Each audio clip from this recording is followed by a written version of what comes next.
So Joey may have been my favorite character, but this is the personal passion project deck that I wanted for myself because, in my opinion, Bakura was the best antagonist in the original series of Yu-Gi-Oh! So this is Bakura's deck profile that I created for Yu-Gi Guard. Again, to preface to people, these are not my images. I did not draw the characters. I did not draw the cards. I did create the card effects, and I did create the format that we play here locally where I live, called Yu-Gi Guard. And without further ado, we'll move into Bakura, who is by far what I call the boss deck of the group. And he's extremely powerful and can just snake victories. So let's move on. So Bakura starts out with Change of Heart as his initial card. I did this because it's twofold. One, Bakura is kind of like the two in character with two separate personalities throughout the entire story. And furthermore, Bakura states it's his favorite card. This is another While in the Soul ability, kind of like Kaiba Man, but this is where Bakura kind of differs. He is in a whole different league than the other characters because he is one of the first ones that has a huge impact on your opponent's strategies by just taking away things.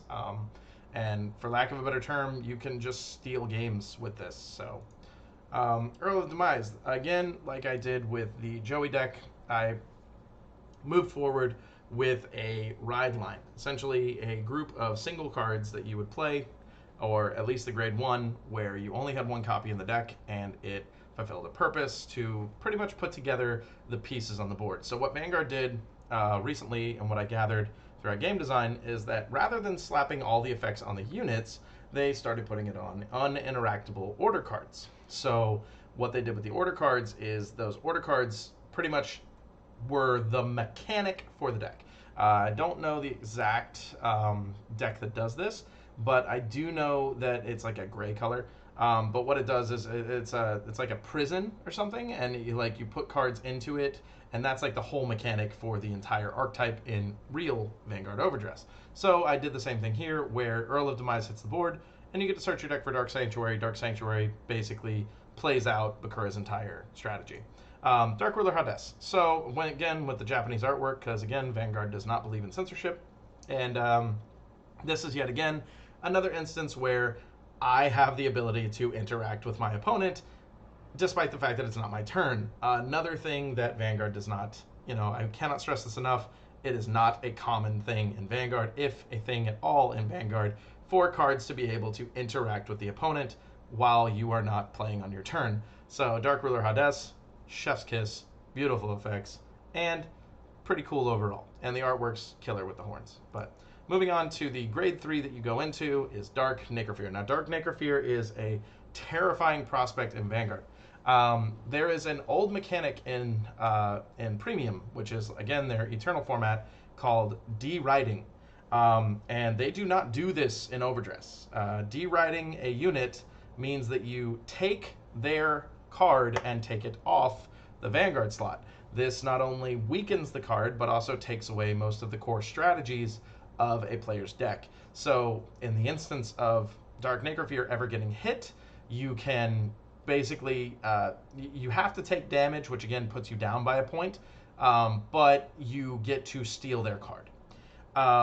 And stealing their card and also never giving it back is kind of, for lack of a better term, a killer strategy in Vanguard. So that's what I did with Dark Necrofear here.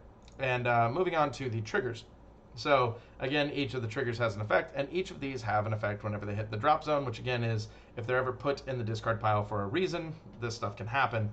So we have Headless Knight, we have Goblin Zombie, we have the Portrait Secret, and we have the White Magical Hat. Again, all of the cards that I use during Yu-Gi Guard are usually cards that the character has played, with one of the sole exceptions being Defender the Magical Warrior in Yugi's deck, because at the time I wasn't really thinking about all this. And as I progressed, this was the 4th deck that I developed, so you can see I was getting a little more fine-tuned with what you do. And the Overtrigger is brand new, and it's Morphing Jar, because why wouldn't it be Morphing Jar? Because the card's insane. The problem is that with the deal with Morphing Jar in this scenario is that Morphing Jar is kind of a double-edged sword in this deck, and you'll see why in a little bit when we get to the order cards. But essentially, A lot of things can happen when Morphing Jar gets hit as the trigger, but if the actions happen, you can end up compromising your win condition.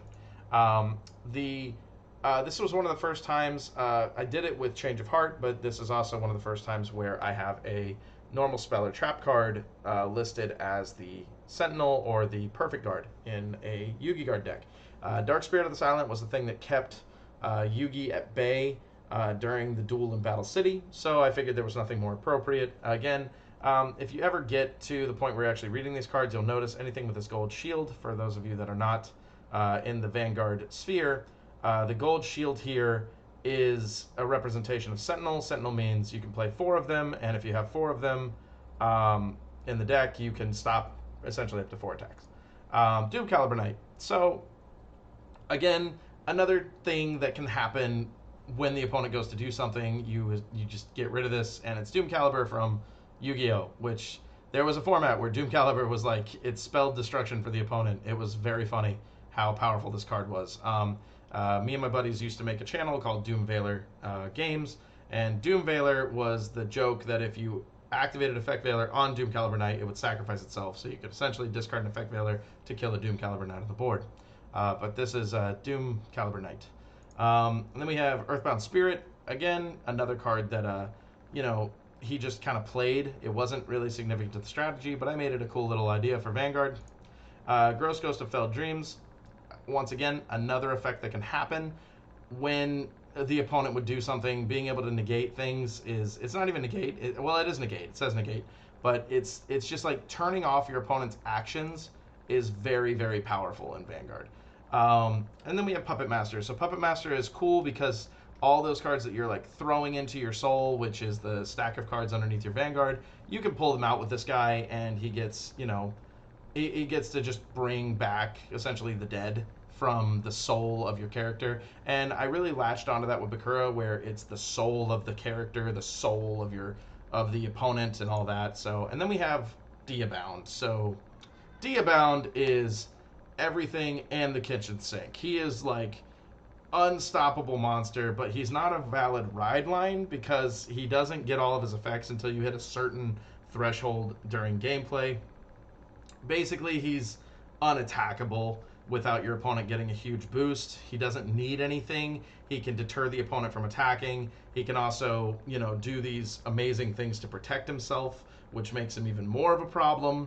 So it's a very powerful unit, and you have the ultimate unit, which is Zork, because why wouldn't it be Zork? That's what Bakura's master plan was to resurrect Zork. This is not the 4Kids animation version of Zork, and more or less, if Zork ever gets his final ability, you should just win the game. Getting +3 critical, which is this little shuriken-looking thing, means that if you hit the opponent and they don't manage to block, they take 4 damage instead of 1, which is...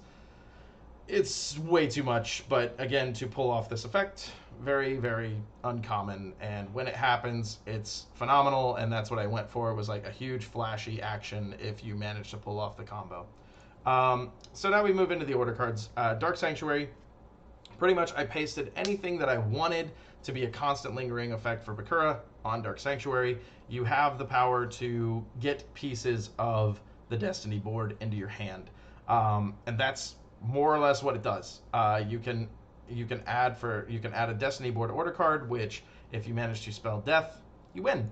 And then each of the Destiny board pieces play on the board. If you manage to get all 5, they say you win the game.